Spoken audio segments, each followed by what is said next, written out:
High above the city of Cusco, a fortress of stone defies all logic.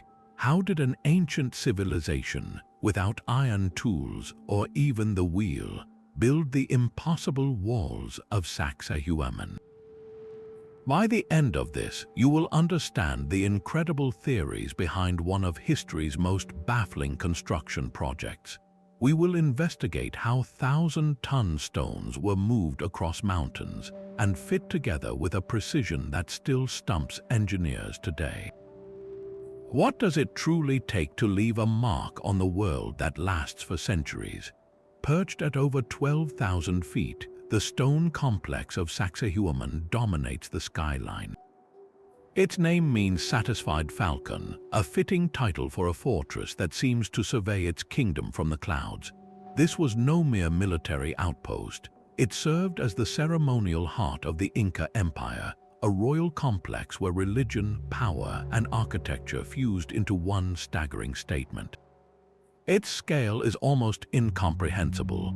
The entire site is a sprawling masterpiece of engineering, with its most famous section being 3 immense zigzagging walls built from stones so colossal they defy belief.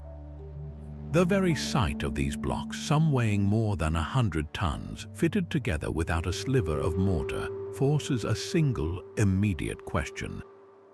How could a people without draft animals, without iron, without even the wheel, have possibly achieved this? The sheer impossibility of these walls becomes even more profound when you understand the society that built them. The Inca Empire, known to its people as Tawantinsuyu, was a meteoric phenomenon.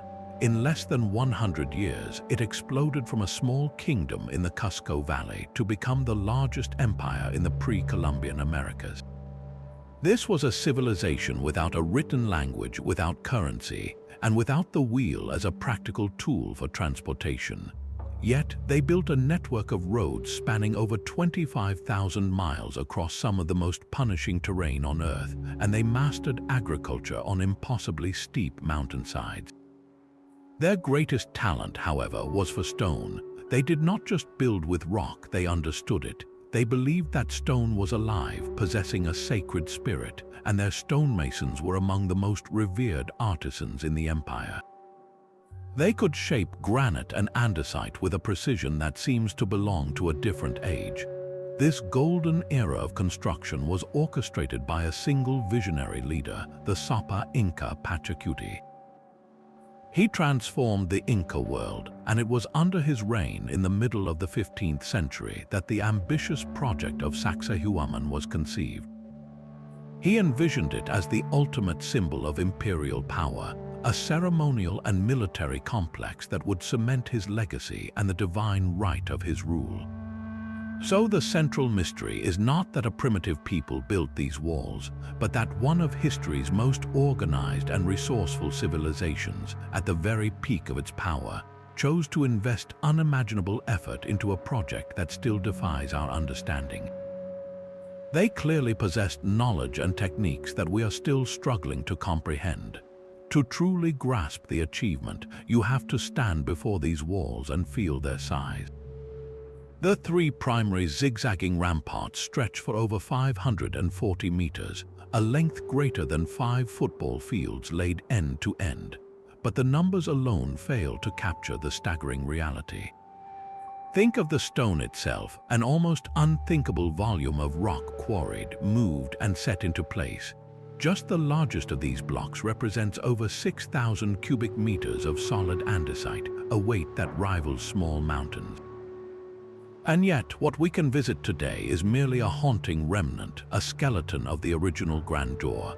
When the Spanish conquistadors arrived, they systematically dismantled much of the complex, using its perfectly cut stones as a convenient quarry to build their own colonial city below. The structure that soars above Cusco now is just the foundation, the indestructible base of a complex that once rose in majestic terraces and towers. What must it have looked like in its prime, this colossal fortress palace in the sky, a sight that would have inspired both awe and terror in equal measure? The true marvel of Sacsayhuaman lies in its 3-tiered defensive ramparts, a staggering arrangement of zigzagging walls that cut across the hillside. This was not a random design but a stroke of military genius. The sharp, protruding angles created deadly kill zones, allowing defenders to rain down projectiles on attackers from multiple sides at once. But the strategic brilliance is overshadowed by the sheer physical impossibility of the walls themselves. Each tier is constructed from limestone blocks of such terrifying scale that they seem to belong to the realm of myth. Some of these stones are true megaliths, colossal giants weighing over 120 tons. To put that into perspective, that is heavier than a fully loaded space shuttle.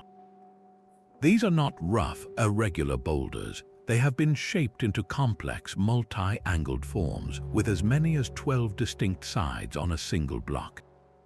And every single one of these mammoth stones was fitted perfectly against its neighbors. The fit is so exact that you cannot slide a single piece of paper into the seams. This is a puzzle carved from solid rock, assembled without a drop of mortar to bind it. How could any mason, even the most skilled, achieve such a flawless, interlocking fit across thousands of individual stones, each one unique? The walls do not just sit there, they hold a conversation, each block whispering perfectly to the next. This impossible precision is what truly separates Sacsayhuaman from any other ancient wonder. We are not just looking at stones stacked with incredible skill. We are looking at a three-dimensional jigsaw puzzle carved from the hardest rock on Earth. The joints between these colossal blocks are not merely tight, they are perfect. For centuries, visitors have tested this claim. They have tried to slip a razor blade into the seams. They have attempted to push a single piece of paper through the gaps. Every single time they have failed. There is simply no space. This is a level of exactitude that modern engineers would struggle to achieve even with diamond-tipped saws and computer-guided machinery. Yet the Inca stonemasons accomplished this across thousands of individual stones, each one a unique, irregular polygon with its own complex set of angles. How do you even begin to achieve such a fit? The prevailing theory suggests a technique called trial and error. A mason would shape a block roughly, then hoist it into position next to its neighbor.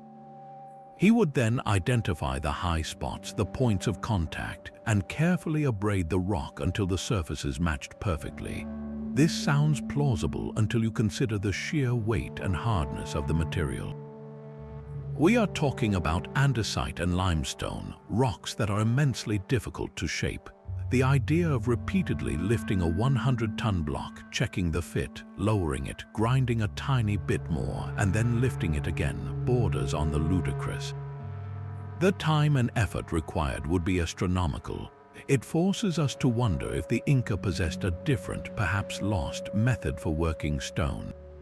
Could they have used a substance to temporarily soften the rock, allowing them to mold it like clay? Or did they develop a system of measurement and geometry so advanced that they could pre-shape each block off-site, confident it would snap into place upon arrival? The flawless seams of Sacsayhuaman stand as a silent, stubborn challenge to our understanding of history itself. The flawless seams of the walls present one impossible puzzle, but the stones themselves pose an even greater one. Where did these mountain-sized blocks come from, and how were they ever pried from the earth? The answer lies in the surrounding hills, where the primary quarries of Salu and Viracocha scar the landscape. Here, the Inca stonemasons confronted their first and most brutal challenge, extracting these multi-ton leviathans from the living rock. They had no dynamite, no jackhammers.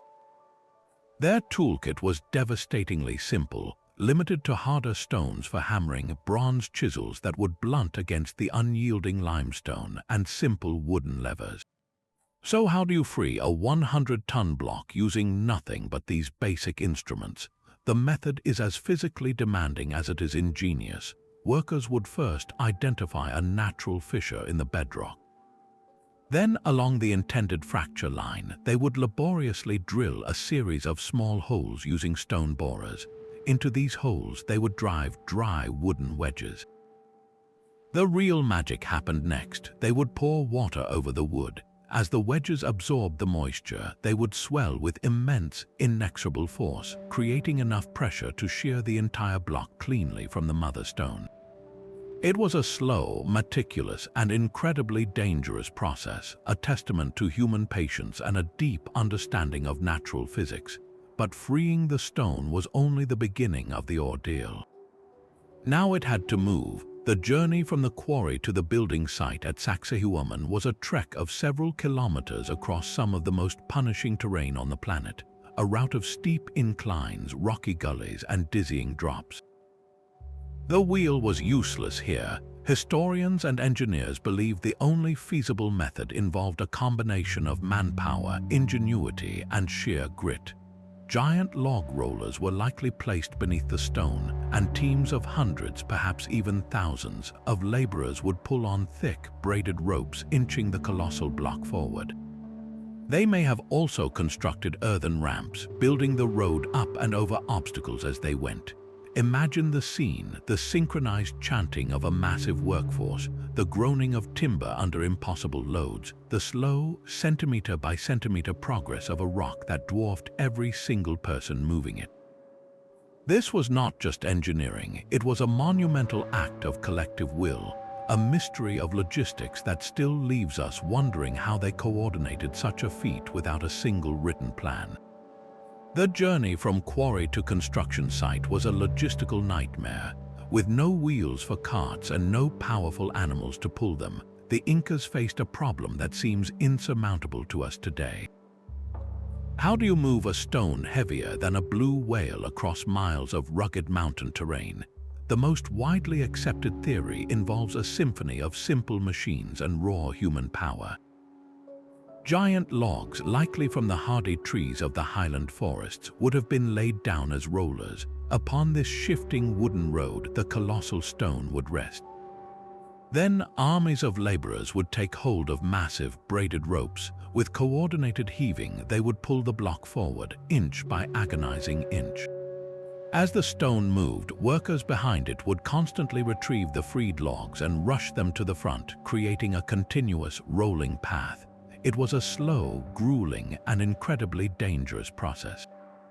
But even this method has its limits, especially when facing a steep hill. Here, historians suggest the Incas may have built enormous earthen ramps. They would essentially construct a temporary mountain of soil and rubble, creating a gentler slope up which the stones could be painstakingly dragged. At the summit, the stone would be carefully lowered into its final position, and the ramp would be dismantled.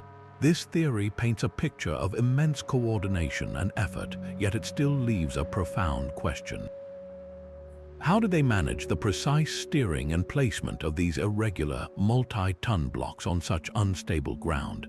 The absence of the wheel in their transport system is not a sign of primitiveness but a clue. The terrain was simply too steep and uneven for wheeled vehicles to be practical. Their solution was far more direct, relying on the fundamental physics of levers, rollers, and friction. Yet the sheer scale of the operation, requiring thousands of people to move a single stone, feels almost mythical. It suggests a level of social organization and communal purpose that is difficult for us to fully comprehend, turning the very landscape into a testament of their collective will. Moving a mountain of stone was one thing, but shaping it into a perfect polyhedron was an entirely different challenge.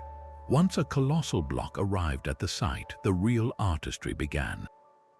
How do you transform a rough, irregular boulder into a complex shape with 12 or more distinct angles, ensuring it locks perfectly with its uniquely shaped neighbors on all sides? The most accepted explanation points to a toolkit of almost brutal simplicity. Stonemasons used hammerstones, other rocks that were harder than the limestone or andesite they were working. They would pound the surface, gradually fracturing off small pieces to achieve a rough form. For the finer work, they likely used sand and water as abrasives. By rubbing a flat stone back and forth with sand and water in between, they could slowly, painstakingly grind the surface down to a smooth, precise plane. This method works, but the time and effort required to shape just one of the larger blocks this way is almost unimaginable. It could have taken an entire team of workers many months to finish a single stone. This leads to a compelling theory, the idea of a master key. Perhaps the Inca developed a system where one perfectly shaped block, a master template, was used to mark and transfer its angles onto the rough stones waiting to be cut. A mason could press a clay or soft stone mold against the master key, then use that impression as a guide to shape the new block. This would explain the incredible consistency across such a vast construction site. Yet, even this clever idea hits a wall of logic. How do you account for the fact that every single stone in that zigzagging wall is unique? A master key might work for a repeating pattern, but here, every block is an original, a custom-fit piece in a giant three-dimensional puzzle. The flawless, interlocking seams suggest something beyond simple abrasion and templates. It points to a method of measurement and spatial reasoning so advanced that the masons could visualize the final fit before the stone was even set in place. Did they develop a lost form of geometry that allowed them to map the negative space between stones? Or did they possess an almost supernatural sensitivity to the stone itself, feeling for the perfect fit through sound or vibration? The walls stand as a silent testament to a skill we can barely comprehend, a shaping conundrum that remains stubbornly unsolved. So how does mainstream archaeology explain this impossible feat of engineering? The most widely accepted theory hinges on two powerful forces: immense patience and a staggering amount of human labor. Experts propose a method of trial and error that is as straightforward as it is painstaking. A stone would be roughly shaped at the quarry and then dragged to the construction site. There, it would be painstakingly hoisted into position next to the stones it was meant to join. The masons would then carefully examine the fit, identifying any high spots or gaps. The block would be lowered, and using simple hammer stones, they would peck away at the protruding areas, gradually wearing the rock down through a process of relentless abrasion. Then the stone would be lifted again, the fit checked once more, and the process repeated. This cycle of trial, fitting, and adjustment would continue for days, weeks, or even months for a single block until the seams were perfect. This theory paints a picture of generational effort where a project like Sacsayhuaman was not the work of a single lifetime, but a communal endeavor spanning decades, perhaps even a century. It frames the Inca achievement not as a mystery of lost technology, but as a triumph of social organization and sheer human will. The empire's meter system, a form of labor tax, could have mobilized tens of thousands of workers in rotating shifts, creating an unbroken chain of effort. Yet, this conventional explanation, while logical, still strains against the sheer scale of the task. Can trial and error alone account for the flawless, complex angles seen in the largest megaliths? The process feels almost too slow, too brute force for the elegance of the final result. It leaves us wondering if patience and manpower were the whole story, or if they were merely the visible foundation for a much more sophisticated and now forgotten technique. The conventional explanation demands more than just brilliant engineering. It requires a staggering human effort, a scale of labor that is difficult to fully grasp. Spanish chroniclers who witnessed the final days of the Inca Empire recorded an astonishing figure. They claimed that a single Inca ruler mobilized a workforce of 20,000 men for the construction of Sacsayhuaman. Think about that number for a moment: 20,000 people, all dedicated to a single, monumental project. This was not a slave labor force in the traditional sense. It was orchestrated through a sophisticated and mandatory public service system known as the mitter. Every household in the vast empire owed a certain number of days each year to the state, contributing to massive projects like road building, terrace farming, or, in this case, erecting the stone marvel above Cusco. Workers would travel from every corner of the empire, serving in rotating shifts that ensured a constant, unbroken flow of labor for decades. They were fed, housed, and organized with military precision, but the physical toll of moving 100-ton stones must have been immense. This system transformed a kingdom's entire population into a single, living, breathing machine dedicated to the will of the Sapa Inca. Managing such an enormous undertaking required an administrative genius that rivaled the architectural one. How did they coordinate the quarries, the transport routes, and the fitting crews all at once without a single written memo or blueprint? The answer likely lies in the quipu, a complex system of knotted cords used for record keeping. A master architect or project manager could have used these knotted strings to track supplies, work schedules, and the labor owed by distant communities. This was a society that ran on data, meticulously recorded in a language of knots we are still struggling to fully decipher. The very existence of Sacsayhuaman is a testament to this incredible organizational power. But what did it mean for a society to pour so much of its energy, its people, and its time into one symbolic structure? It was a statement of absolute control, a demonstration that the Sapa Inca's command over his people was as unshakable as the stones they were placing. This was power made visible not just in the walls themselves, but in the sheer act of their creation. The true foundation of Sacsayhuaman may not be stone at all, but the collective will of an entire civilization.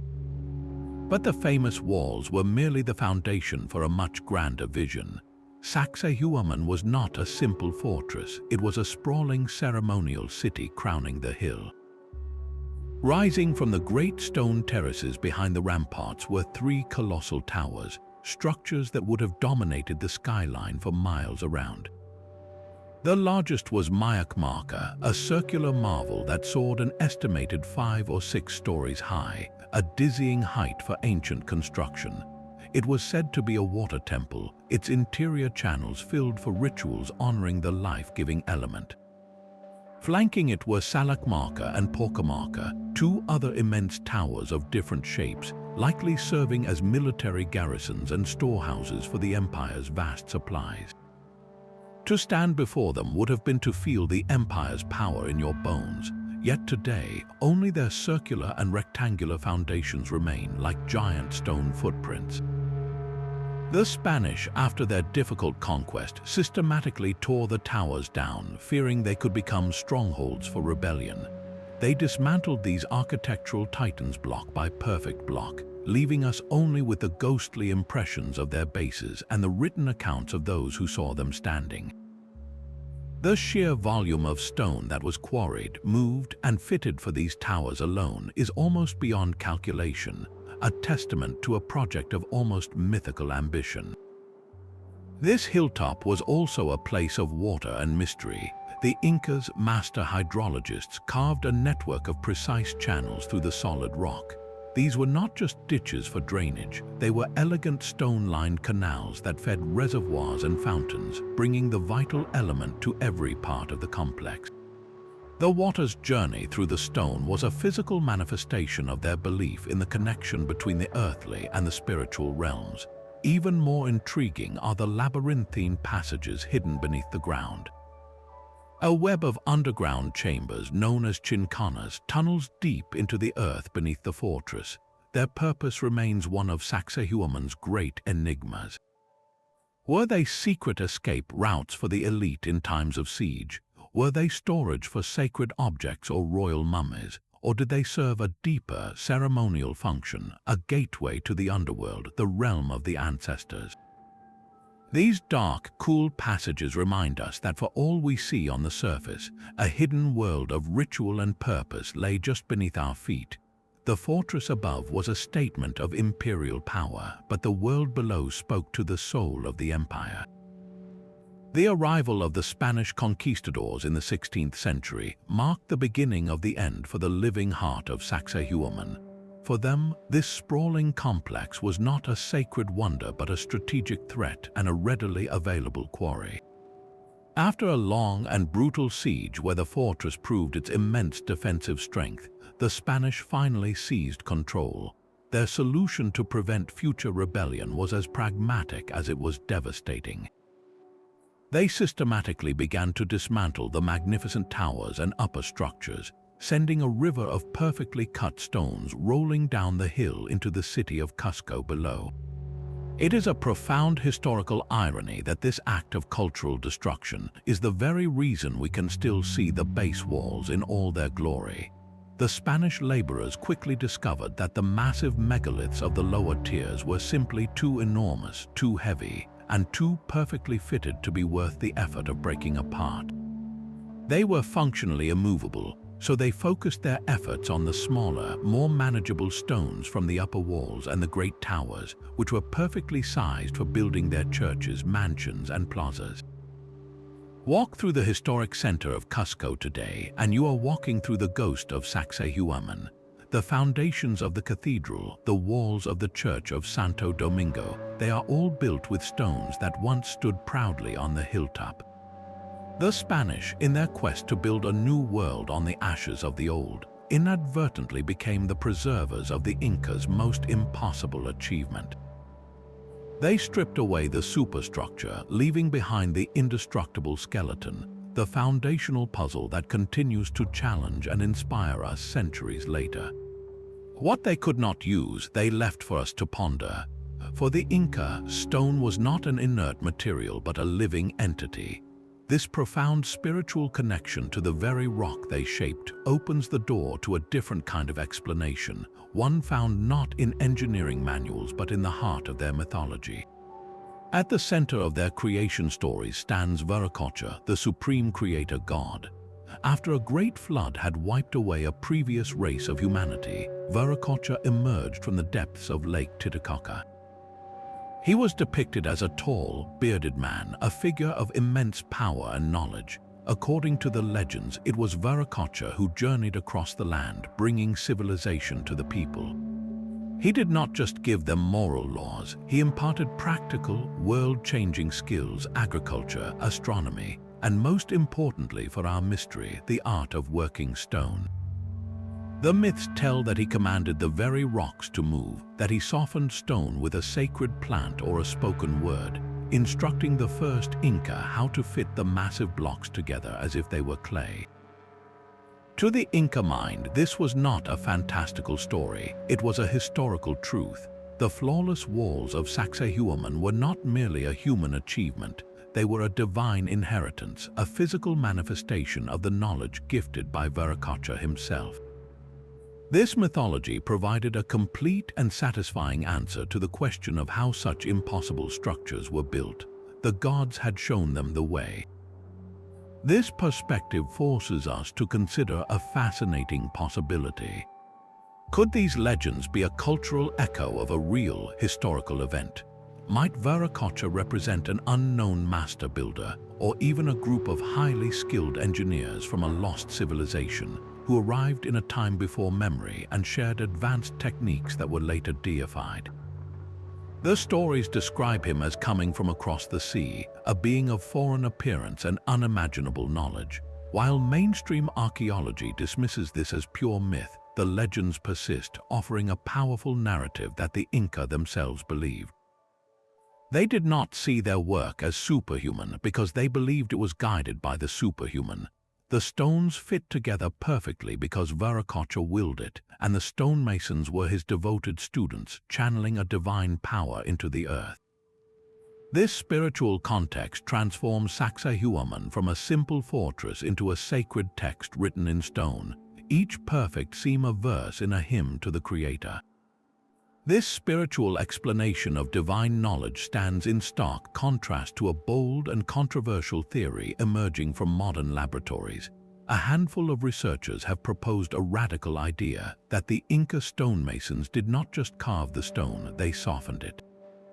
This is the soft stone hypothesis, a notion that the builders used a plant-based chemical compound to temporarily make the hard granite and andesite malleable, almost like clay. Imagine being able to press a stone block against its neighbor, leaving a perfect impression, or to mold the edges of a 100-ton megalith as if it were wet pottery. This would elegantly solve the twin mysteries of the complex polygonal shapes and the impossibly tight seams. Proponents of this theory point to specific clues. They note that the surfaces of some stones at Sacsayhuaman and other Inca sites have a peculiar, slightly vitrified or glazed appearance, as if the rock had been heated or treated with a substance that altered its surface chemistry. Furthermore, they cite oral traditions and early colonial accounts that speak of the Inca knowing a special plant whose juices could dissolve rock. This idea of a lost botanical solvent offers a tantalizingly simple answer to an otherwise backbreaking puzzle. Yet, for all its appeal, the soft stone theory faces a wall of significant skepticism from mainstream science. Geologists point out a fundamental problem. The minerals in granite and andesite are incredibly stable, bonded together at an atomic level. There is no known plant-based acid, even from the most unique Amazonian species, that could significantly soften such hard rock at ambient temperatures. To truly alter the stone's structure would require immense, sustained heat, the kind that would be impossible to apply to a single block in the middle of a construction site. The glazed appearance on some stones, skeptics argue, is more likely the result of centuries of natural weathering, or even the incidental effects of lichen and microbial growth. Without a verifiable sample of this mythical plant, or a reproducible experiment that demonstrates the effect under realistic conditions, the theory remains in the realm of fascinating speculation. It confronts us with a difficult choice. Do we accept a slow, grinding process of incredible human effort, or do we venture into the unknown, searching for a lost technology that might rewrite the rules of ancient chemistry? While the soft stone theory challenges our understanding of chemistry, another set of ideas ventures even further into the unknown, suggesting the Inca had mastered forces we can barely measure. What if the key to moving these 100-ton blocks was not physical strength but sound? This is the realm of acoustic levitation, a fringe theory that captivates the imagination.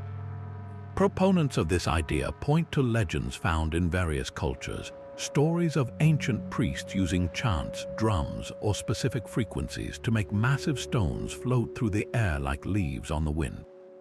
Imagine the scene on the hillside above Cusco, not with thousands of laborers straining against ropes, but with rows of priests and chosen workers surrounding a colossal block. They would strike massive drums or blow into long, ornate trumpets, creating a powerful, resonant hum. According to the theory, if this sound reached just the right pitch and intensity, it could create a standing wave, a zone of intense pressure that would counteract gravity itself. The stone would slowly, magically, lift from the earth and glide effortlessly up the mountain to its waiting place in the wall. This idea seems to offer a poetic solution to the logistical nightmare of transport, turning an act of brute force into one of harmonic precision.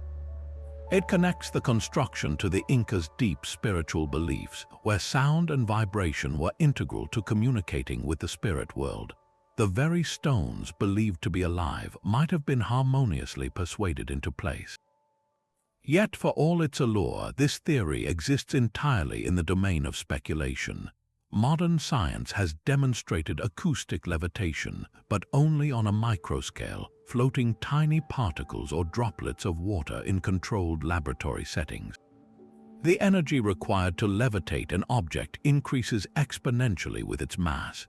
To lift a single 100-ton stone would require a sound source of unimaginable, earth-shattering power, a frequency so intense it would liquefy the internal organs of any person standing nearby.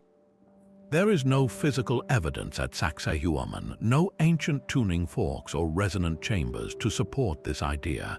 Mainstream archaeologists and physicists dismiss it completely, viewing it as a modern myth projected onto the past.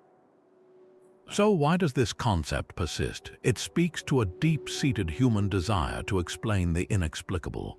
When faced with a feat that seems to defy the limits of human capability, we naturally reach for explanations that feel equally transcendent.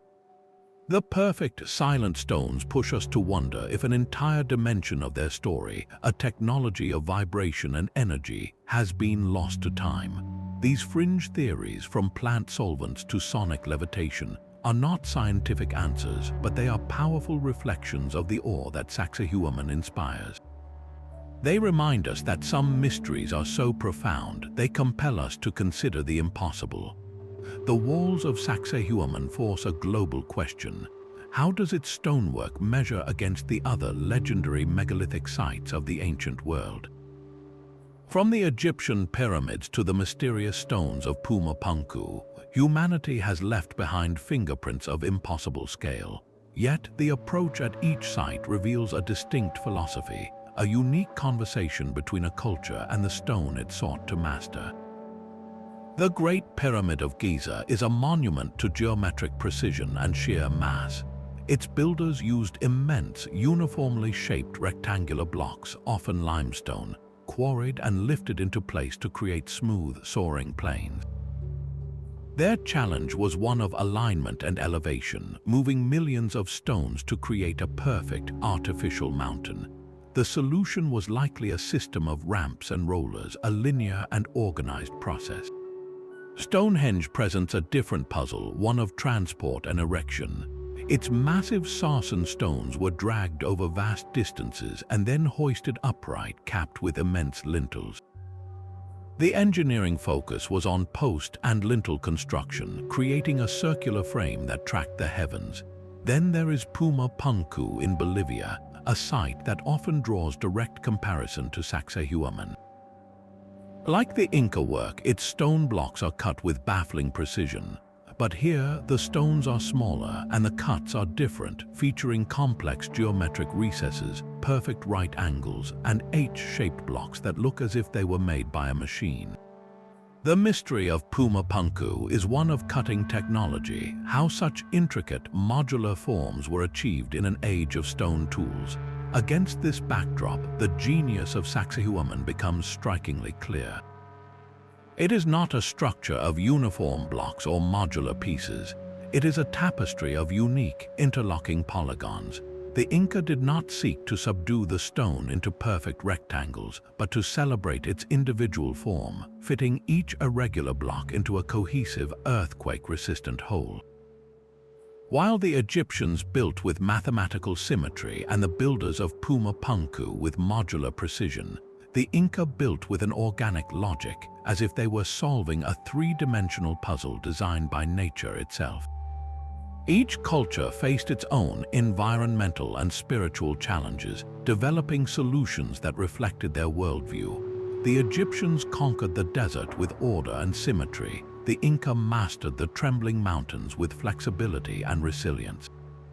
This global view does not diminish Sacsayhuaman's mystery, it deepens it. It shows us that the impossible was not a single event, but a recurring theme in human history, achieved in wildly different ways. The question shifts from how they did it to why this particular method, this philosophy of stone, resonated so profoundly in the heart of the Andes. Perhaps the most profound genius of these walls is not seen but felt. It is a secret written into the very angles of the stone, a defense not just against armies but against the earth itself. This entire region is one of the most seismically active on the planet, where the ground can tremble and heave without warning. The Inca builders knew this reality intimately. They did not try to fight the power of an earthquake, they designed their structures to dance with it. The key lies in the three defining features of the construction. First, the complex polygonal fitting. Unlike a wall made of uniform, rectangular blocks that has a single, straight plane of weakness, this interlocking jigsaw puzzle has no straight lines of force. When seismic energy travels through the ground, it moves through the wall by following the intricate network of seams, dissipating and scattering in countless directions. Each unique angle acts like a shock absorber, preventing a catastrophic buildup of force. Second, the walls are not perfectly vertical. They have a subtle but deliberate inward inclination, tilting back into the hillside. This design gives the entire structure a lower center of gravity, making it incredibly stable, much like a pyramid is more stable than a tall, thin rectangle. During an earthquake, this tilt encourages the stones to shift inward and settle rather than toppling outward. And finally, the lack of rigid mortar is the masterstroke. Mortar, especially the hard cement we use today, binds stones into a single, brittle unit. When the ground moves, that rigid unit cannot flex and it cracks apart. But at Sacsayhuaman, the stones are held in place only by gravity and their perfect fit. When a tremor hits, the entire wall becomes a living, breathing entity. The stones grate and shift against one another. They dance and settle into a new, stable configuration. You can actually hear the sound during a quake, a deep, grinding rumble as the stones adjust. Then, when the shaking stops, they lock back into place. They are not the same as they were before, but the wall stands. This is the essence of passive engineering, designing a structure to work with natural forces, not against them. It is a technology of resilience born from centuries of observing a volatile land. While modern buildings with their rigid frames can collapse, these ancient walls, built without a single blueprint, simply sigh and settle, having survived centuries of tremors that have toppled empires. The true genius of Sacsayhuaman flows not just in its stone, but in its water. While the massive walls defended the complex, an intricate network of channels and aqueducts gave it life. The Inca were master hydrologists, and here, high above Cusco, they performed a miracle of hydraulic engineering. They carved precise stone-lined canals that snaked across the complex, channeling fresh water from mountain springs to every critical point. These were not simple ditches for drainage. They were elegant, carefully graded waterways that fed reservoirs, supplied the garrisons, and filled ceremonial baths and fountains. The sound of flowing water would have been a constant presence, a sacred hum underscoring all activity on the hilltop. This system demonstrates a profound understanding of hydraulics, of slope and volume and pressure, achieved without modern instruments. How did they ensure a consistent, gentle flow over such uneven terrain, preventing erosion or stagnation? The answer lies in their meticulous observation of the land, an ability to read the landscape with an engineer's eye and a priest's reverence. For the Inca, water was not merely a utility, it was a divine manifestation. It was the blood of the earth connected to the goddess Pachacuti, a powerful deity of the sea, lakes, and rivers. By bringing water to the summit of their sacred fortress, they were performing a ritual act honoring the goddess and symbolically uniting the heavens, the earth, and the underworld. The water's journey through the stone channels was a physical prayer, a continuous offering that animated the entire complex with spiritual power. This hydraulic system is the perfect complement to the stonework mystery. The same culture that could fit multi-ton blocks with impossible precision could also make water dance to its command. Both achievements speak to a society with an extraordinary patience and a deep, intimate relationship with the natural world.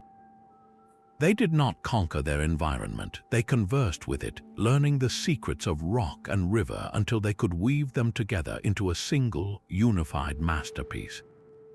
The silent, enduring stone was given a voice by the ever-moving water, creating a harmony of engineering and faith that has yet to be fully decoded. The stones of Sacsayhuaman are not only locked to the earth, they are fixed upon the heavens. Look closely at the three great zigzagging walls, and you might see more than a defensive barrier. Their sharp, saw-tooth profile cutting across the ridge mirrors the very path the sun takes through the sky over the course of a year. This is no mere architectural coincidence. Many researchers believe the entire complex was a colossal astronomical instrument, a fortress that doubled as a celestial calendar. The Incas were master sky watchers, their entire agricultural and ritual cycle governed by the movements of the sun, moon, and stars. For a civilization that worshipped Inti, the sun god, what could be more powerful than a temple that physically embodied his journey? During the June solstice, the winter solstice in the southern hemisphere, the sun would set in perfect alignment with specific points of the walls, casting long, dramatic shadows that may have acted as markers, signaling the turning of the year and the all-important return of the sun. The largest central tower, Mayakmaka, with its circular foundation, is thought by some to have functioned as a giant gnomon, the central pointer of a sundial, with the zigzag walls below serving as the hour lines on a monumental scale. This transforms our understanding of the site from a purely military or ceremonial space into an observatory of profound importance. It was a place where priests could read the seasons from the play of light and shadow on stone, predicting the optimal times for planting and harvest, and reinforcing the Sapa Inca's divine connection to the cosmos. The very stones themselves, fitted with such impossible precision, may have been aligned to frame specific stars or constellations on key dates. This celestial function reveals a deeper layer of Inca genius. They did not just build to withstand earthly forces like earthquakes, they built to harmonize with the universe itself. Every perfect seam in the wall was a line in a cosmic blueprint, and every solstice sunset was a reaffirmation that their empire was written into the stars. But all the legends and theories collide with the hard truth of the stone itself. Modern science is now turning its most advanced tools toward this ancient puzzle, using technology to peer into the earth and analyze the rock in ways the Inca could never have imagined. Ground-penetrating radar has swept across the site, sending pulses of energy deep underground. The results have revealed a startling reality. The foundations we see are just the beginning. The radar maps show a hidden labyrinth of chambers, tunnels, and previously unknown retaining walls extending far deeper than anyone suspected. The entire hilltop is not a solid foundation, but a hollowed-out, engineered space, a honeycomb of stone that explains the site's incredible stability. This technology has also pinpointed the exact routes the Inca used to transport the stones. By scanning the soil, researchers have identified compacted pathways and the faint, linear signatures of ancient ramps, mapping the precise logistical network that fed the construction. Meanwhile, LiDAR, which uses lasers to strip away vegetation and map the ground's surface with millimeter accuracy, has created a three-dimensional digital twin of the entire complex. This has revealed subtle alignments and geometric patterns invisible to the naked eye, confirming that the layout was a deliberate, cosmic design. Perhaps the most telling analysis comes from geology itself. Scientists have taken core samples from the stones at Sacsayhuaman and compared them to samples from the known quarries. Under powerful microscopes, they can see the mineral composition and the crystalline structure of the rock. This forensic study confirms that the Inca were not just using any stone. They were master geologists, selectively choosing blocks from specific layers of bedrock that had the ideal properties for their work. They favored fine-grained andesite, a rock that, while incredibly hard, fractures in a more predictable way than coarse granite, allowing for more precise shaping. The geological evidence points away from fanciful ideas of softened stone. The microscopic wear patterns on the rock surfaces show clear signs of repetitive pecking and grinding, not chemical dissolution. Each tool mark is a tiny, fossilized testament to the endless, patient labor of thousands of hands. The story told by the stone is not one of lost magic or alien technology, but of a profound, hard-won mastery over the physical world, an understanding of material properties that was passed down through generations of artisans. Science is giving us a new appreciation for their achievement, not by solving the mystery, but by revealing its true human scale. The proof of their genius is not confined to the mountaintop. Descend into the city of Cusco itself, and you walk through a living museum of Inca engineering. The very streets are lined with the same impossible stonework, where the foundations of Spanish colonial churches and mansions rest securely upon walls built centuries earlier. This is not a coincidence, it is a testament. The Spanish colonists may have dismantled the upper structures of Sacsayhuaman, but when it came to building their own city to last, they wisely chose to build upon the indestructible foundation the Inca had left behind. You can see this most strikingly at the Coricancha, the empire's most sacred temple, once sheathed in gold. The Spanish built the church of Santo Domingo directly on top of its flawless walls. Centuries later, a powerful earthquake shook Cusco, toppling the Spanish colonial superstructure. Yet the curved, interlocking Inca stonework beneath it stood completely unshaken, a silent, resilient skeleton holding the ruins of the church upon its back. The Spanish walls fell because they were rigid and brittle, bound with mortar that cracked under the strain. The Inca walls survived because they were flexible and alive, their stones dancing together during the tremor and then settling back into a perfect, unbroken fit. This scene has repeated itself through history. The same polygonal fitting, the same inward tilt, the same seismic intelligence employed at Sacsayhuaman was replicated on a smaller scale throughout the imperial capital. A classic example is the famous 12-angled stone, a block nestled seamlessly into a wall on a narrow Cusco street. It is not a decorative piece, it is a functional masterpiece, a keystone with 12 perfectly planed sides that lock the entire wall together, absorbing shock and distributing weight with breathtaking efficiency. This was the standard, not the exception. The legacy of Sacsayhuaman is not a lone wonder on a hill. It is the very bedrock of a city, a living demonstration that the true measure of their achievement is not just in the stones they moved, but in the timeless strength they engineered into them. For all our science and all our theories, some details at Sacsayhuaman refuse to fit into any neat explanation. The sheer logistics of moving the very largest stones remain a gaping hole in the narrative. We can imagine thousands of workers hauling a 100-ton block, but what about the true giants, the stones estimated to weigh over 300 tons? These are not just heavy objects, they are small mountains. The physics of moving something that massive with just ropes and logs stretches credibility to its breaking point. The friction alone would be immense, the risk of the log rollers splintering into dust a constant danger. How did they navigate these behemoths across steep ravines and up the final, sharp incline to the hilltop?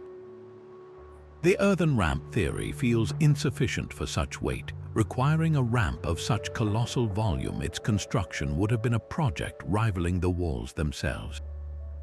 And then there is the finish. While many stones show the pecked and pitted texture of hammer stones, others possess a smooth, almost vitrified polish on their surfaces. This is not the result of simple sanding. It is a glass-like sheen that has endured centuries of weather. How was this achieved? Did they use a specific type of abrasive quartz sand polishing for generations? Or was it something else, a technique that gave the stone a permanent, gleaming skin? These are not small details, they are central to the mystery. The transportation of the largest megaliths and the creation of that mirror finish stand as two of the most stubborn puzzles, reminding us that for every answer we find, Sacsayhuaman quietly presents another, even more profound question. These silent stones are far from a forgotten relic. Today, Sacsayhuaman is a living, breathing heart of Peruvian culture, protected as a UNESCO World Heritage Site.